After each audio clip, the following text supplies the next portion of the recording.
আমার বক্তব্যের বিষয়বস্তু রাবার বাণিজ্যিক উদ্যোগ এবং তার পরিণতি।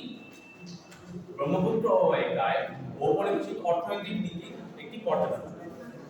ঔপনিবেশিক আমলের শুরু থেকে ব্রহ্মপুত্র অববাহিকা বিভিন্ন ঔপনিবেশিক অর্থনৈতিক নীতির পরীক্ষাগারে পরিণত হয় এবং এই পরিস্থিতিতে চায়ের পাশাপাশি যে পণ্যটি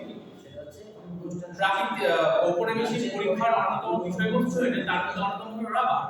বস্তুতপক্ষে রাবারকে কেন্দ্র করে একটা বাণিজ্য উদ্যোগের সূচনা হলেও পরবর্তীকালে ঔপনিবেশিক প্রভাবে রাবারের একটা উৎসাহ বাড়তে থাকে। এখানে আমরা যেমন রাবার চাষের প্রেক্ষাপট থেকে আলোচনা করবো, তেমনি তার পতনের দিক থেকে আলোচনা করবো। কিন্তু প্রশ্ন হচ্ছে রাবার কেন গুরুত্বপূর্ণ? তার কারণ হচ্ছে বিভিন্ন বৈজ্ঞানিক আবিষ্কার পুঁজিপতি দুনিয়ার কাছে বিভিন্ন কাঁচামালকে কার্যত অপরিহার্য করে তোলে। এই পরিস্থিতিতে অন্যতম হলো রাবার। কেন? রাবারের ক্ষয় প্রতিরোধী ক্ষমতা এবং তার জল নিরোধকের বৈশিষ্ট্য এবং তার প্রসারণের ক্ষমতার জন্য রাবার জনপ্রিয় হয়। যদিও ইউরোপীয়রা আসার আগে মায়া এবং আজটেক যারা জনজাতি মানুষেরা তারা কিন্তু রাবার ব্যবহার করতে শিখে গেছিল, কিন্তু 19 শতাব্দীতে ইউরোপীয়রা জল নিরোধক হিসেবে রাবারের গুরুত্ব বুঝতে পেরে তাকে নতুন করে প্রক্রিয়াজাত করার চেষ্টা চালায় এবং অবশেষে 1839 সালে চার্লস ডারউইনের ভালকানাইজেশন প্রক্রিয়ার মাধ্যমে রাবারকে রাসায়নিক প্রক্রিয়াজাত করে তাকে ব্যবহারজাত করা সহজ হয়েছে। এবং যেটা দেখা যাচ্ছে যে 19 শতাব্দীর মাঝামাঝি থেকে টেলিগ্রাফের বিস্তৃতি বিশ্বতে সমুদ্রের তলদেশ দিয়ে টেলিগ্রাফ তারের বিস্তৃতির দরুন টেলিগ্রাফের প্রসার ঘটায়।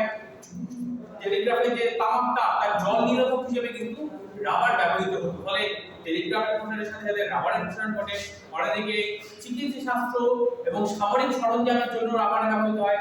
পাশাপাশি 19 শতাব্দীর শেষ দিকে সাইকেলে কাঠের চাকার পরিবর্তে লোহার চাকার উপর রাবারের আস্তরণ দিয়ে তাকে আরো নিরাপদ করে দেওয়া হয়, যার জন্য সাইকেলের জনপ্রিয়তা ঘটে এবং রাবারেরও প্রসার ঘটে। এইবার এই পরিস্থিতিতে ইউরোপীয় ঔপনিবেশিকরা কি করে, তাদের বিভিন্ন উপনিবেশ বা বিভিন্ন জায়গায় তারা রাবার চাষের যে উপযুক্ত পরিবেশ খুঁজতে শুরু করে।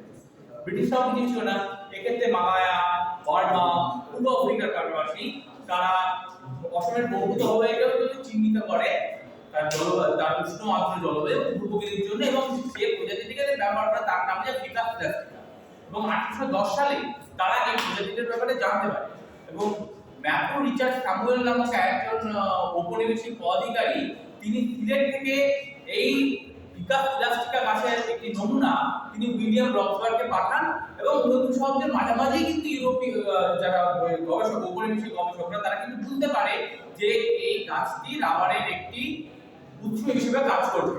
এবং 1830-এর দশকে যেটা দেখা যাচ্ছে যে ব্রহ্মপুত্র অববাহিকায় তারা কিন্তু রাবার গাছের যে উৎস তার সম্পর্কে বা রাবার গাছের অস্তিত্ব তার সম্পর্কে কিন্তু ওয়াকিবহাল আছে।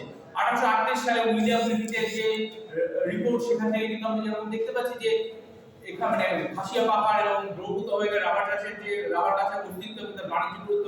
তেমনি 1839 সালে যেটা দেখা যায় বন দপ্তর কিন্তু রাবার সমৃদ্ধ খনিজ রাবার থেকে তারা কিন্তু রাজস্ব আদায় করছে।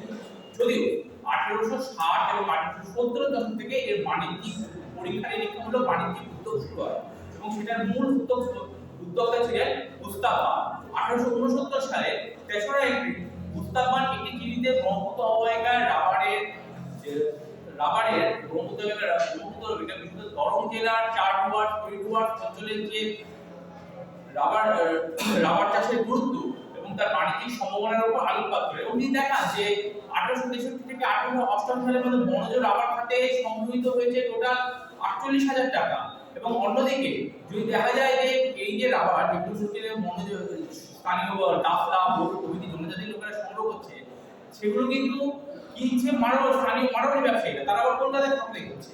এবং এই যে রাবার যেগুলো মূল থেকে সংগৃহীত রাবার তার দাম হচ্ছে 5 টাকা এবং যেগুলো কাণ্ড থেকে সংগৃহীত রাবার সেগুলোর দাম হচ্ছে 3 টাকা। ফলে গুস্তাভ বার্ন তিনি কিন্তু বলছেন যে এই রাবার গাছের সংরক্ষণ করার প্রয়োজন এবং এই সংরক্ষণের দায়িত্ব মহিলাদের উপর রাখা।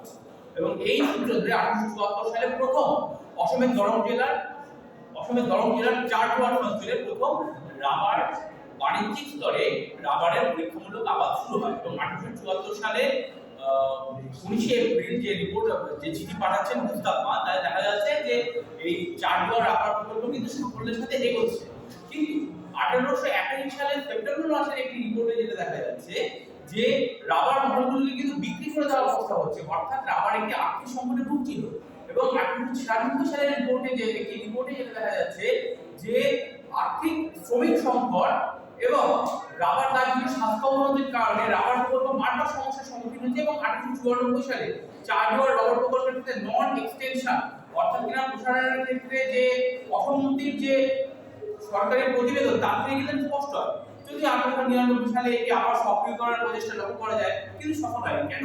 1901 সালে রাবার থেকে সংগৃহীত আদায় হয়েছিল 96,000 টাকা, 1902 সালে তা কমে যায় 35,000 টাকা এবং 1903 সালে যদিও সেটা বেড়ে যায় 42,000 টাকা, কিন্তু রাবার থেকে কিন্তু রাজস্ব আদায় সেভাবে বাড়েনি। উল্টো দিকে যেটা দেখা যায় চারদুয়ার রাবার প্রকল্প 1906 সালে যেখানে শুধুমাত্র খরচ হয়েছিল 2,23,000 টাকা, কিন্তু সেখানে আয় হচ্ছে 97,575 টাকা। অর্থাৎ চারদুয়ার রাবার প্রকল্প প্রতিসম্পন্ন ছিল। যদি ব্যক্তিগত উদ্যোগে কিছু কিছু রাবার প্রকল্প হয়েছিল, যেমন 1906 সালের অক্টোবর মাসে একটা রিপোর্টে দেখা যাচ্ছে যে তিনি চা বাগানের মালিক তিনি রাবার চাষের জন্য যে জমি লিজ নেওয়ার একটা আবেদন করেছে, কিন্তু ঔপনিবেশিক সরকার রাবার চাষের ব্যাপারে উৎসাহ হারাতেই থাকে এবং 1920 সালে সরকারি বিজ্ঞপ্তি দ্বারা আর্থিক ক্ষতির কারণ থেকে চারদুয়ার রাবার প্রকল্প বন্ধ করে দেওয়া হয়, ফলে অসমে রাবার চাষের কার্যত পরিসমাপ্তি ঘটে। এখন প্রশ্ন হলো কেন এটা হচ্ছে? তারা যেটা মনে করছে যে এই যে রাবার চাষের ব্যাপারে সরকারের পরিকল্পনার ঘাটতি এবং শ্রমিক নিয়ে এটা বড় ভূমিকা ছিল। পাশাপাশি ফিকা ইলাস্টিকা বা ভারতীয় রবার বুনবেন যে গাছ, তার যে উৎসেচিত তরুক্ষীর তার গুণগত মান নিয়েও প্রশ্ন রয়েছে এবং সমস্ত তথ্য মিলিয়ে আমরা এটা বলতে পারি যে শ্রমিক সম্পদ বা পরিকল্পনার একটা ঘাটতি যেমন ছিল, তেমনি ফিকা ইলাস্টিকা গাছ বা ভারতীয় রাবার বুনবেন গাছ থেকে সংগৃহীত রাবার তার কিন্তু হেভিয়া ব্রাজিলিয়ানা কিন্তু বা প্যারা শ্রেণীর রাবারের কিন্তু সম্ভব মানের বাণিজ্যিক মানে ছিল না। ঠিক আছে, আচ্ছা কার কোনো প্রশ্ন আছে? কে কিছু প্রশ্ন করুন?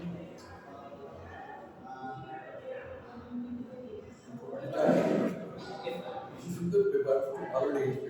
নতুন জায়গা, কারণ প্লান্টেশন ইন্ডাস্ট্রি নিয়ে ভালোভাবে কাজ হয়েছে। রাবার নিয়ে আমি করি, ইট ইজ মাই নলেজ। আচ্ছা, এই যে জমিগুলো কিভাবে তারা এই প্লান্টেশনের জন্য, রাবার প্লান্টেশনের জন্য জমিগুলো কি করে তারা পেত? এক্ষেত্রে মূল উদ্যোগ ছিল বন দপ্তরের। অর্থাৎ আমরা যেমন বলি চারদুয়ার রাবার প্রকল্পের যে জমি সেটা ছিল অসমের বন দপ্তরের কাজ।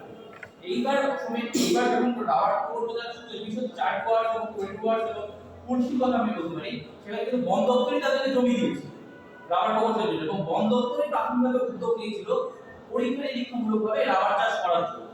অবশ্য কিছু জায়গায় দেখা যাচ্ছে যে যেখানে ফিকাস প্লাস্টিকা গাছ, যে রাবার গাছ বেশি সংখ্যা আছে, সেখানে মহল তৈরি করে সেখানে স্থানীয় মারোয়ারি বণিকদের লিজ করে দিচ্ছে, কিন্তু পরবর্তীকালে আবার বললাম বিভিন্ন কারণে আর্থিক পরিসংখ্যানে রাবার মহলকে বিক্রি করে দেওয়ার একটা প্রস্তাব হয়েছে। এটা কারা কিনছে? রাবার মহলগুলি প্রাথমিকভাবে কিনছিল হচ্ছে কি যারা খুব কাঠের ব্যবসায়ী ওখানকার চা বাগানের মালিক, তারা কিনছিল। না, সবাই মারোয়ারি না, বেশিরভাগই ইউরোপীয়। যেমন চা বাগানের মালিক কিন্তু কার্যত মারোয়ারি ছিলই না বলতে গেলে, তারা ছিল ইউরোপীয়। আচ্ছা, মালয়েশিয়ার রাবার চাষের সাথে হ্যাঁ, এইখানেই একটা বিশেষত্ব যে এই একই সময় কিন্তু মালয়েশিয়াতে রাবার চাষ হয়েছিল, আসামেও কিন্তু রাবার চাষ হয়েছিল। মজার কথা যে আসামে যে প্যারা রাবার শ্রেণীর যে রাবার গাছ কিন্তু কখনো হয়েছিল আসামে পুরো গরমে বা কামরূপের পশ্চিমে, কিন্তু যেটা দেখা যাচ্ছে ওখানে প্যারা শ্রেণীর রাবার গাছ বাঁচেই, বলা হয়েছিল যে ঠান্ডা আবহাওয়ার বাঁচে। ফলে একটা বলা যেতে পারে আবহাওয়াজনিত কারণ বা আবহাওয়া থাকলেও তাকে পরিচর্যা করার ক্ষেত্রে কোনো ঘাটতি ছিল, উপরন্তু মালয়েশিয়ার ক্ষেত্রে কিন্তু সেই ঘাটতিটা হয়নি। দ্বিতীয়ত আরেকটা যেটা মনে হয় যে মালয়েশিয়ায় কিন্তু সরকার এটা উদ্যোগ নিয়েছিল হচ্ছে গিয়ে স্থানীয় যারা ইউরোপীয় ফার্ম মালিকরা অর্থাৎ যারা বাগিচা মালিকরা, তারা প্রাথমিকভাবে উদ্যোগ নিয়েছিল এবং তারা শ্রমিক সংগ্রহ এবং যে মূলধন আদায়ের ক্ষেত্রে তাদের জন্য যথেষ্ট অভিজ্ঞতা ছিল, যার কারণে মালয়েশিয়ায় কিন্তু রাবার প্রকল্পের সাকসেস হয়। খুব ভালো পেপার। কার কাছে কাজ করছো?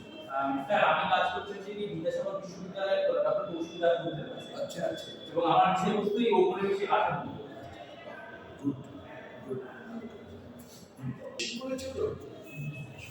ইতিহাস সংসদের রেজিস্ট্রেশনটা সবাই করে এসেছেন তো? হ্যাঁ স্যার। যদি কেউ